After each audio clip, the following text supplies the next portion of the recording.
All right, so my cognitive competency-based assessment, I did the PBS learning media, living versus non-living, and the suggested time was 2 40-minute blocks.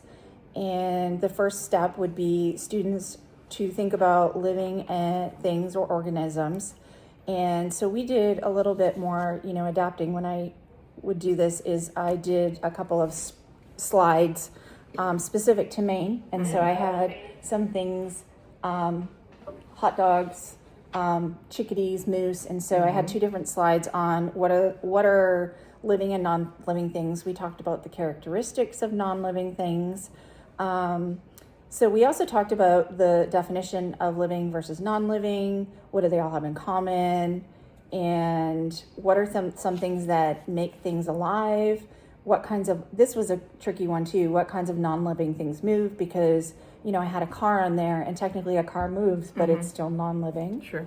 So the metacognition piece is, we talked about characteristics a little bit, because again, they wanted to identify a boat as living, but it's a non-living thing because it does move. And breaking down that all living things, they breathe air, they need water, those sorts of things. And we also, I assess the students' understanding and misconceptions, again, by introducing a couple of different slides, but also talking about them in terms, because like a desk may have wood, but it's still non-living. What kinds of, the trickiest one was what kinds of non-living things move. We did step 8, we talked a little bit about what do animals eat, do all living things eat, plants don't eat, but they need energy, where do they get it? Because even though when you break down a specific that they eat, plants do not eat. Right.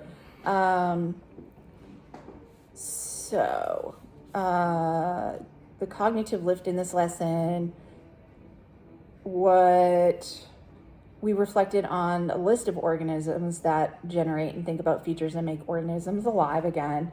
The brainstorming is a little different in that, I have some that are verbal, some that are nonverbal. And so my students with an AAC device have living things on there, so we were able to access it through there. And, the other students were able to answer orally. And we made a list on the board, but also I printed off a bunch of sheets too, that we could manipulate things to put on there.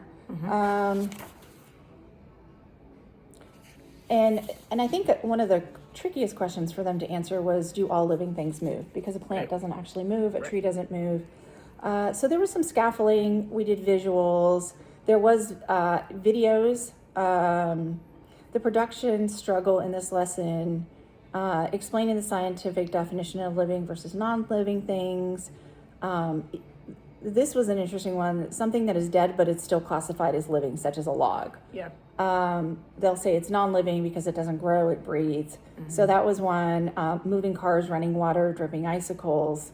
And so we did the brainstorming, we did some investigating on, and we had already done a lesson on baby animals and talking about what animals reproduce, does it grow, what's some of the characteristics, and the possible misconceptions. We hit on those pieces, like I said, that do all living things move. And so in the end, they had a really good basis between living and non-living things, and really putting into features that make them alive, and adding in a couple of things like even coral is living, but it doesn't move, it doesn't technically breathe. So those were pieces. The second cognitive development assessment that I did was the tiny house project. Again, it was a video, third grade classroom that she talked about math standards, and she had the ELA standards. For the math, they did area versus perimeter. They talked about budgeting. ELA, they had some informal writing, opinion writing, reading comprehension, speaking and listening. And I think it was really an interesting video to watch because they had budget decisions. So a lot of their stuff was based on budget decisions and would you have a bigger bathroom? How many people do you need? They did some prototype stuff, started with Minecraft. They got to actually meet an expert that came in planning with blueprints, Very cool. which was really, really cool. Yeah. There was a lot of collaboration and the kids presented within groups to each other and really critiqued each other's like, hey, this is what I think works. Peer review? Oh, nice. Yeah, it was a neat one to watch. That was cool. And they did opinion writing on why their house, and at the very end, they all reflected. They had this whole reflection, and people came in and decided did they want to live there. And what they also did was they had a client. So this client told them what they wanted. So they were actually building houses for that client. Oh, that's awesome. Got some job skills in there as well. So my own, I considered an upcoming standard, and my upcoming standard was for the 8th grade alt assessment for social studies, expansion and division of the nation, which was from 1820 to 1860s. So the AAD 8.24 was identify the significant reasons for groups to move west, including economic, fur trade, and gold, and social and religious incentives. So we recognized the challenges they faced, illnesses, difficult decisions. There was options on should pioneers move west, should they join a wagon train, should they start a business, mine for gold, and some evidence-based decisions. We had to think like a settler, we had to weigh the risks, the costs, the benefits. So at first, everything that I did, I have a student that uses an AC device, so I really wanted to make sure that they could access those pieces. So, putting everything into a standard where, because these were not on their device, on what are the reasons people wanted to do religion, gold, fur, and then we did a couple of projects where we filled a wagon. Like, what are you going to bring for a wagon? What can happen if you move west? Yeah. You could die. You could get a community, you could get rich, you could find religion. And we did a thing on why my family would move west. And it was open-ended, which some of the kids did really well with that. And some of the kids wanted the answers. So that was another piece of, you can pick which one you want. Yep. And no answer is wrong. No, Right. and that was really hard for a couple of my students. But what was the most interesting is creating a wagon on what they would bring. And, some of the answers, they had rice, salt, boots, canned food, soda, blanket, ice cream. And a couple of my kids did really great. And then a couple just wanted to put everything in the wagon. I was like, okay. Put some soda in there too. Make soda, sure they had their soda pop. Yeah. Soda overdrive me. So when I look at my teaching practice and the open-mindedness, I really have to be open to new ideas, strategies, and perspectives. And I have a really good team of people that sometimes will go, that really did not work. What did I need to put into it? How can I explain it better? What visuals could I put in there? Or even vice versa. That worked really great. So next year I'm going to mark that. The self-reflection plan, I do that. I try to do that every day. Is what can I add? What can I take out? How did my interactions with the students go? Were they engaged? Was I pulling things that we had already learned?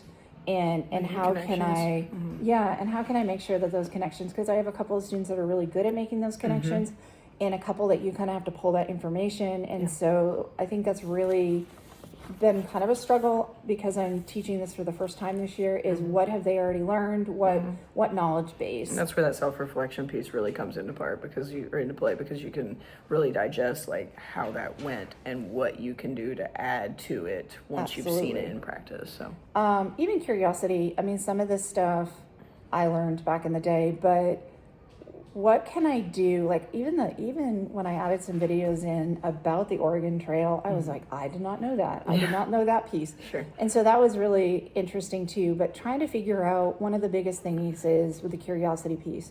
I need to know my students. I need to know what are their strengths, what are their challenges, but also what are their interests. Sure. And that's been a huge piece because I know them and I know what they like and I know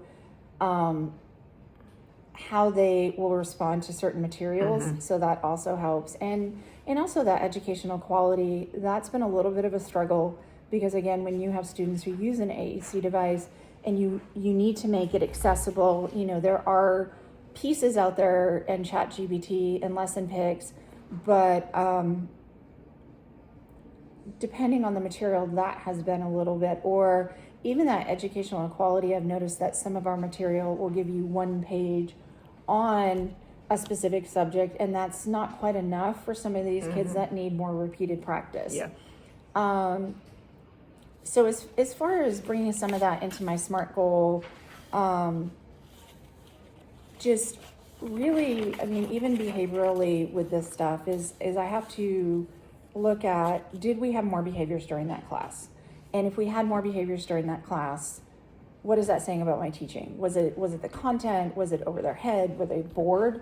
That could be it too.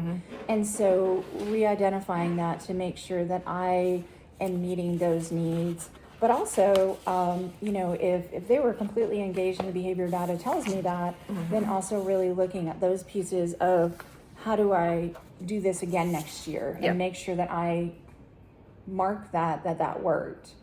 So a couple of questions that I actually had was, how do you maintain balancing your own teaching style and being open-minded to new methods or district initiatives? Yeah, so I mean, I think the curiosity piece is very important to that, because staying curious is going to keep you aware of some of the new methods that are coming out.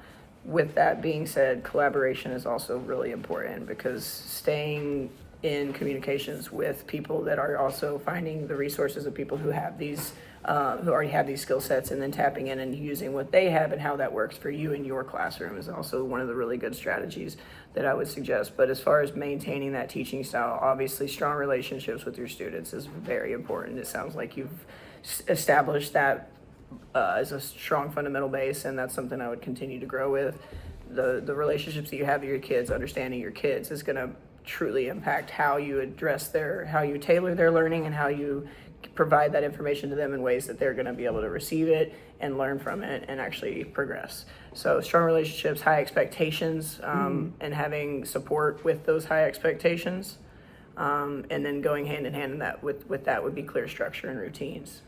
Perfect. Which is, again, things I've seen in your room, and it's why these things are working well for you. But those are things that I always stick to that will create that strong base, and then the learning can actually happen. And that definitely, I mean, you touched on my second question was, what strategies do you consistently reflect on with your teaching practice? And I know that we've talked in the past too, when I've actually been a sub in your classroom of, this happened, what worked well, what didn't work well. And Absolutely. so you do reflect on those pieces of, was it their lack of, was it the structure, was it the routine, was something else self-reflection, just the reflection, and not just only with myself, but with my team and anyone else that's involved in that. Having those collaborative reflections are extremely important, because you're going to learn something new every single time. And then if you take that information and instill it or implement it in a way that will increase that knowledge the next time, then you've done better. You've helped that kid out, because you've seen that this would have worked if I had done this, and now you've been able to understand as a room or as a group or as a staff why that would work better, or what ways we could do, and you can problem solve. You can come up with several different options, and you may not have that immediate option, but you've got a list of other potential ways to provide this information to the students so that they can receive it more and learn from it more. Thank you. Thank you. Very good job.